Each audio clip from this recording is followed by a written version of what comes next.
सिद्ध करना है।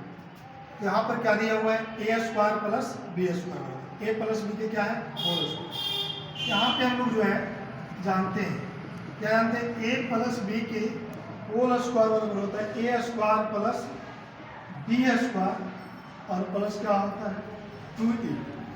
जब क्या करेंगे, ए प्लस बी को, ए प्लस बी होल स्क्वायर है और टू ए बी को क्या करेंगे, 2 इधर लाएंगे तो क्या हो जाएगा ए स्क्वायर प्लस क्या हो जाएगा बी स्क्वायर। यहाँ पर क्या आएगा, a square plus b square बराबर ए प्लस बी के होल स्क्वायर और माइनस क्या हो जाएगा,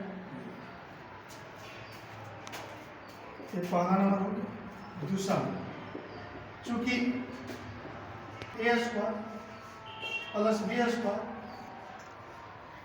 माइनस 2a बराबर क्या आएगा, a square plus b square बराबर ए माइनस बी के होल स्क्वायर ए।